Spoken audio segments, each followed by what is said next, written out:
Hey, Brian Kelly here from Zombie Guitar.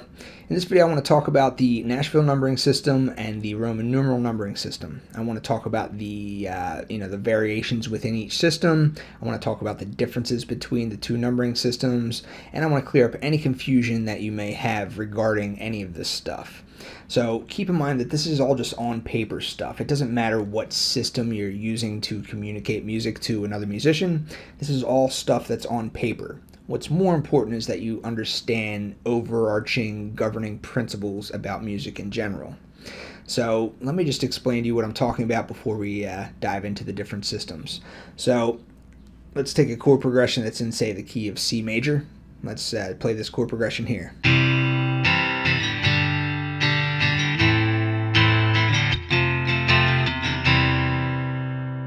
All right, very common chord progression that was in the key of C major. Say I want to play that same chord progression, but I want to play it in a different key. So let's play it in the key of G major. That would sound like this.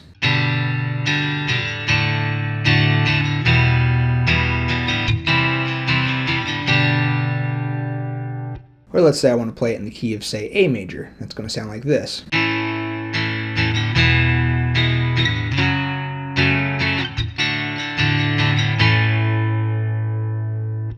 So I just played the same chord progression 3 times, but I played it in 3 different keys.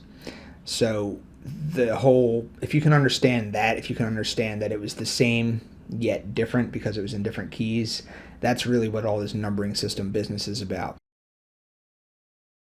Before we jump in and look at these different numbering systems, I first want you to understand some universal overarching governing principles that apply to music in general. The stuff right here that I'm going to talk about in this section, this is the most important part of this whole video.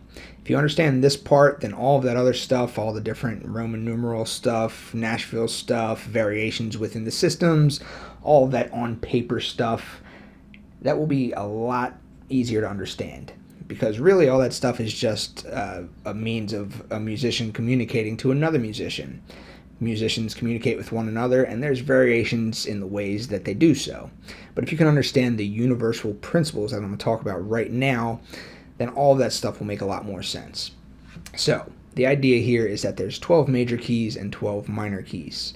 For any one of the 12 possible major keys or any one of the 12 possible minor keys, you have 7 chords found in that key. Of those 7 chords, 3 are going to be major, 3 are going to be minor, 1 is going to be diminished. That applies to any key.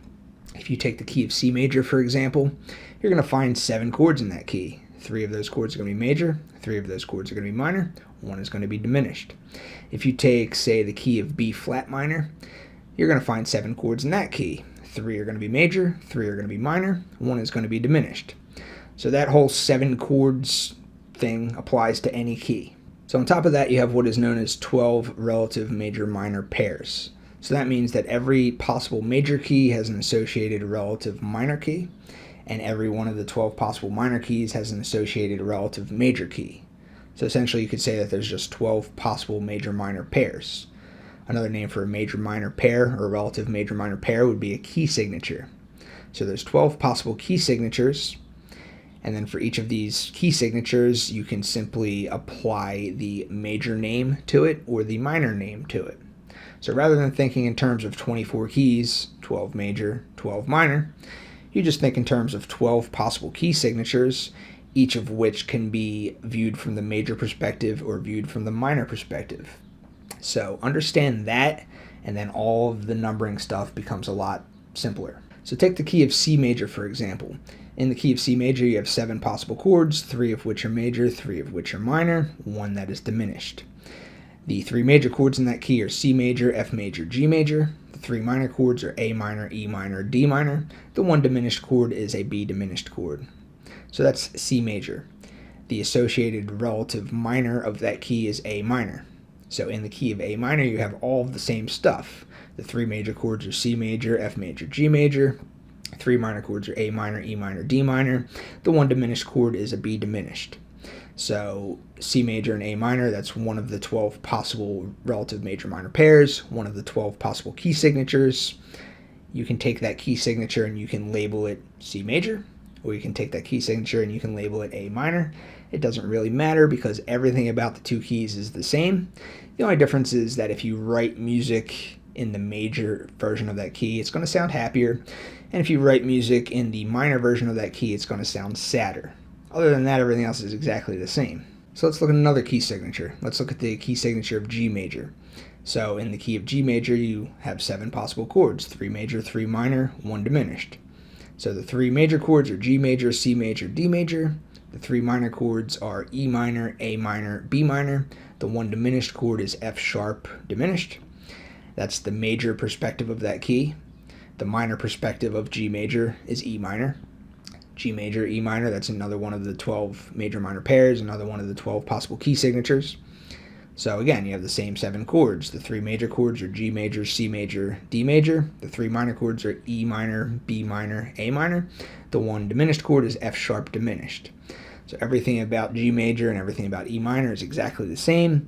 It's just the perspective that you're viewing the key from. So why does each one of these keys have 7 possible chords in it? Well, that's because it comes from what is known as the key scale. So the key scale is a 7-note scale from which the chords are derived from. So if you take the key of C major, the key scale for the key of C major, also known as the C major scale, contains the notes C, D, E, F, G, A, and B. Those are the 7 notes found in the C major scale. So each of those 7 notes has a corresponding chord that goes with it. If you take that same scale and you instead start on the note A and you run through the same notes, that would be your A minor scale. That would be the key scale for the key of A minor. A, B, C, D, E, F, G.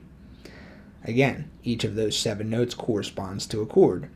A minor, B diminished, C major, D minor, E minor, F major, G major. All right, so it's all the same stuff. Same chords, same notes, minor perspective, major perspective.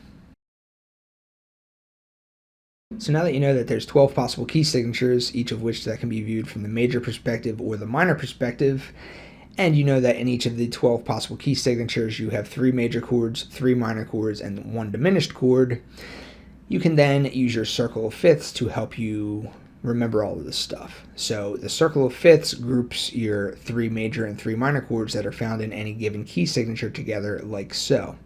So in the key signature of C major / A minor, which is one of the relative major minor pairs, you have these 3 major chords and these 3 minor chords.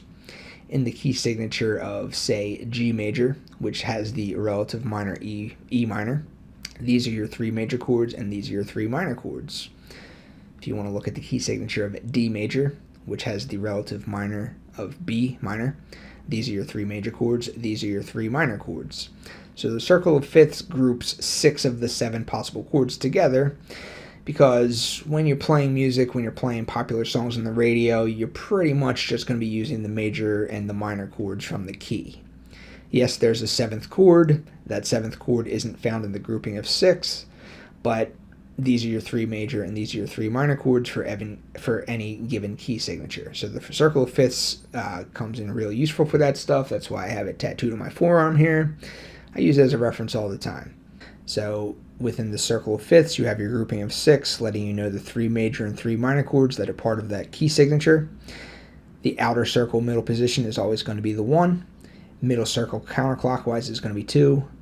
Inner circle clockwise is going to be 3. Outer circle counterclockwise 4. Outer circle clockwise 5. Inner circle middle position is 6. So then you have that 7th chord. There's that diminished chord within the key that's not part of the grouping of 6. But if you're ever running into a situation where you have a chord progression where you do need to play that chord, you can always replace that chord with the 5 chord. So in this key signature right here, the key signature of C major / A minor, the 5 chord is going to be your G major chord, outer circle clockwise position. So anytime there should be a B diminished based off of, whatever chord progression you're playing, you could always replace that with a G major chord. So that's just a little trick that always works. So 1, 2, 3, 4, 5, 6, and then 7 is supposed to be that B diminished, but say I don't want to play that, I'm just going to replace it with this, and then back to 1. So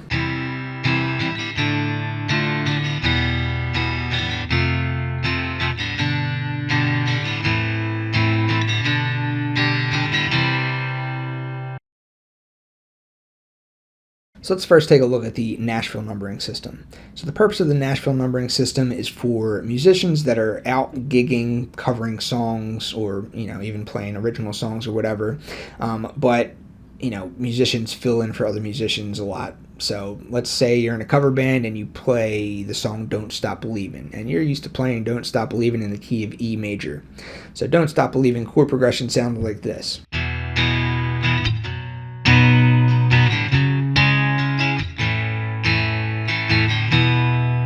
So that's Don't Stop Believin' in the key of E major. If you go and you want to, fill in for another band and they play Don't Stop Believin' also, but they play in the key of, say, G major, they'll say, oh, we play this song, but we play it in the key of G major. It's a 1-5-6-4 progression in the key of G major. And you say, oh, okay, that's no problem. I know what that is.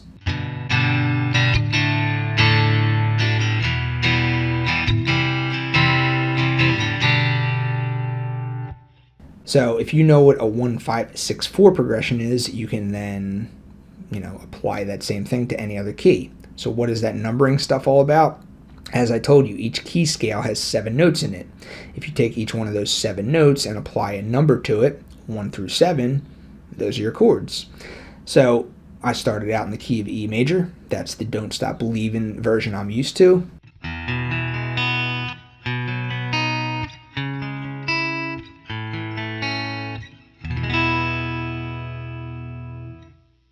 So that's the chord progression for Don't Stop Believin'. That's in its original key. That's the key of E major. And that is a 1-5-6-4 chord progression. So why is that a 1-5-6-4 chord progression? Well, you just look at the key scale of the key that you're playing in. So this is the key of E major. So the E major scale, or the E major key scale, whatever you want to call it, is E, F sharp, G sharp, A, B, C sharp, D sharp. So that's the 7-note scale for this key signature. So each of those 7 notes has an associated chord. 3 are going to be major, 3 are going to be minor, 1 is going to be diminished. So it all comes from that scale. So if I wanted to take that song and I wanted to transpose it to, say, the key of G major, I would then look at my G major scale, which is G, A, B, C, D, E, F sharp. I would then look at my chords that comes from each one of those notes: G major, A minor, B minor, C major, D major, E minor, F sharp diminished. And then I would look at the 1, the 5, the 6, and the 4, and then that would be my chord progression for that key. So the same exact chord progression, but played in a different key.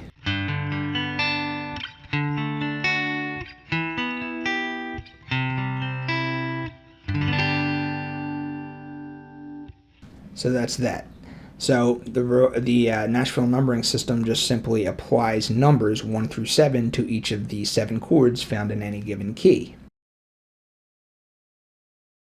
So when you're playing in minor keys and you're using the Nashville numbering system, you still keep everything consistent and you still view things from the major perspective, and you assign your numbers accordingly, assuming that you're viewing from the major perspective, even if you're playing in the minor version. So let's take the song Zombie by the Cranberries. So that is a chord progression that goes like this.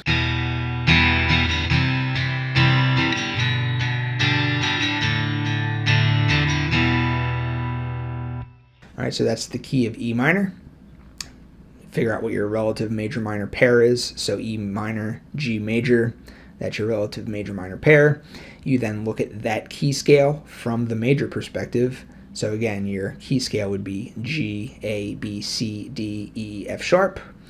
You look at your 7 chords that is associated with each one of those 7 notes, and you apply the the associated number to it. So E minor would be your 6, C major would be your 4, G major would be your 1, D major would be your 5. So even though this is in the key of E minor, you're still getting these numbers as if it was coming from the major perspective of this particular key.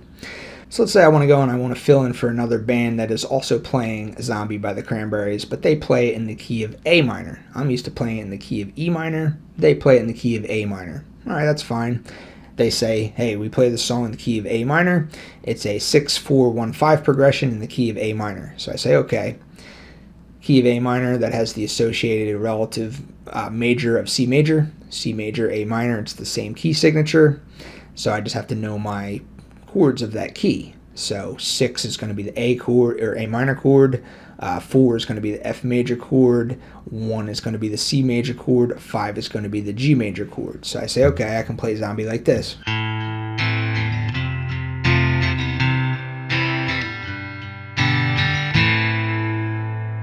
Or then I go and I play it with another band, and then they play it in E minor again. So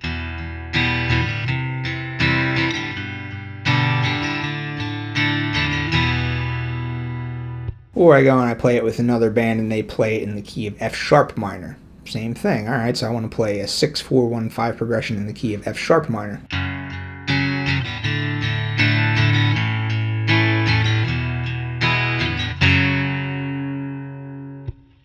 All right, it's all the same thing. It all comes from the major perspective.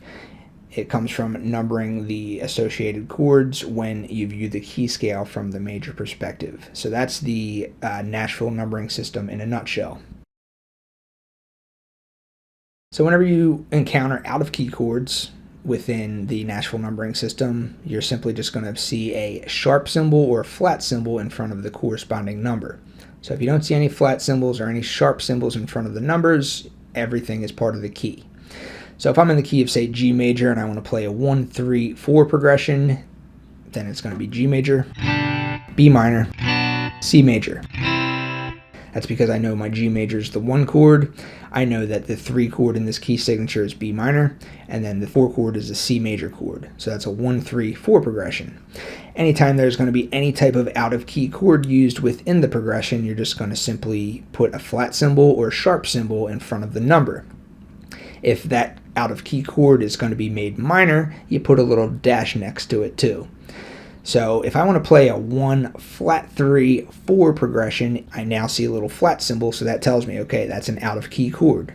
So 1, flat 3, 4. The 1 and the 4 chords are part of the key. The flat 3 chord is not part of the key.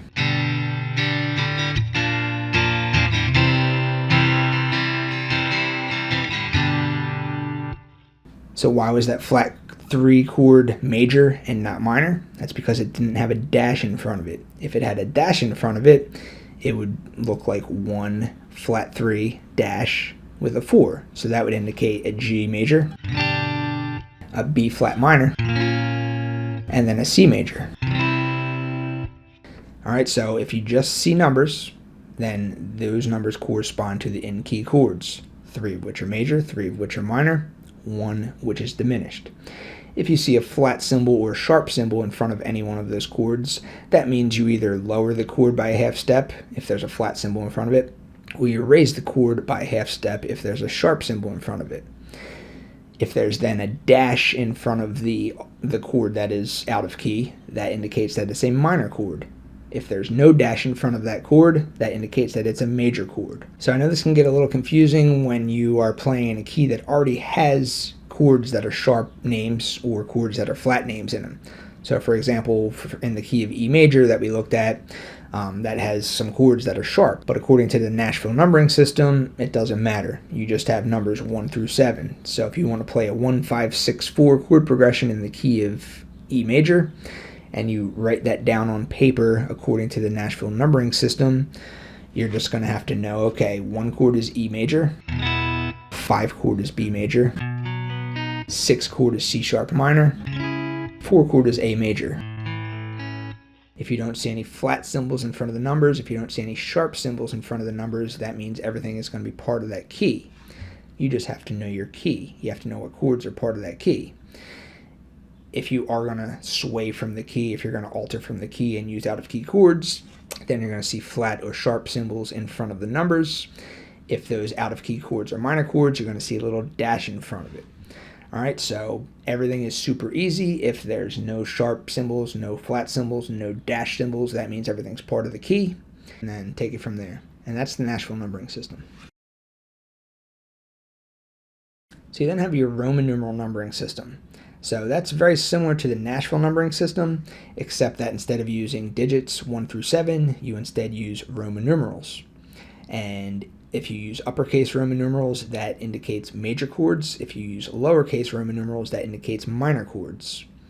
So that would be all well and good, but the key difference here and the main point of confusion is the fact that a lot of people will switch the Roman numerals based on major key perspectives and minor key perspectives, and that's where things get really confusing. So let's take the key of C major, for example. The key of C major has the notes C, D, E, F, G, A, and B. 3 of those chords are major, 3 of those chords are minor, 1 is diminished. So that's all well and good, but then people like to switch things up when they are viewing from the minor perspective. So that's where this stuff really gets confusing. That's where I don't like this particular system. I generally view everything from the major perspective. It's a lot easier that way, but let me just explain this to you anyway. So if you're viewing that same key signature in the A minor perspective, so instead of viewing it from C major perspective, you're viewing it from A minor perspective, your notes are going to be A, B, C, D, E, F, G. You're going to have 3 major chords, 3 minor chords, 1 diminished chord. Every major chord gets an uppercase Roman numeral. Every minor chord gets a lowercase Roman numeral. Diminished chord gets a lowercase Roman numeral with a little degree sign.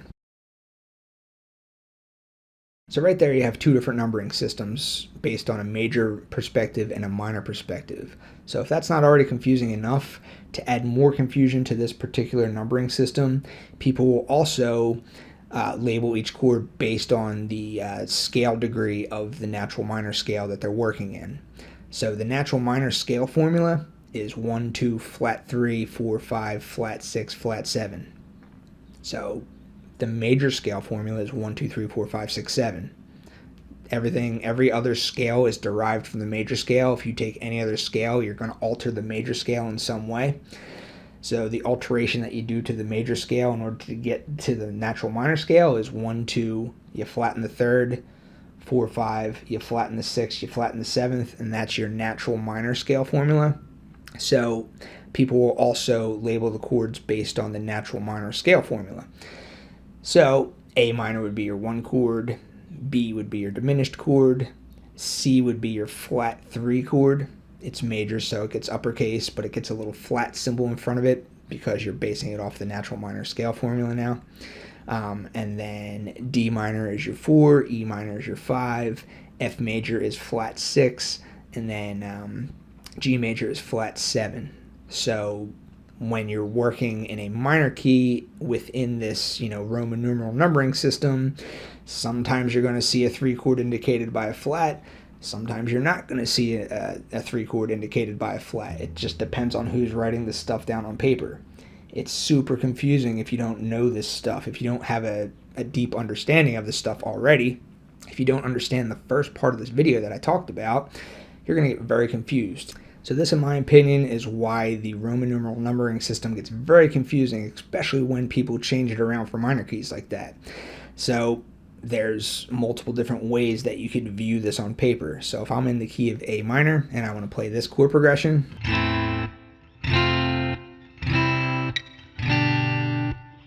if I'm viewing it from the major perspective, even though it's in the key of A minor, I would call this the 6 chord, I would call this the 4 chord, I would call this the 1 chord, I would call this the 5 chord. If I want to view this in the Roman numeral numbering system, you could see it this way. This could be the 1 chord, this could be the 6 chord, this could be the 3 chord, and this could be the 7 chord. Or if you're using it based off the natural minor scale formula version, this could be the 1 chord, this could be the flat 6 chord, this could be the flat 3 chord, and this could be the flat 7 chord. So on paper, there's many different ways of writing this simple chord progression down. That's why it's confusing. So in my opinion, the Nashville numbering system makes more sense. It makes more sense to view everything from the major perspective and just simply, just know what your end key chords are. The Roman numeral numbering system, I like that too, but I personally like to view everything from the major perspective, because why have 2 different numbering systems? Why am I going to write things down on paper this way? It makes no sense to me. So hopefully it's all made sense. Hopefully these numbering systems made sense. Hopefully you can see why there's so much confusion, and hopefully you understand enough of what I talked about that you can just kind of throw all that numbering stuff away and just kind of understand these basics. 12 key signatures, major perspective, minor perspective. You got your 3 major, you got your 3 minor, you got your 1 diminished in any key. That's it. All right. Any questions, any comments, feel free to ask. I'll see you next time.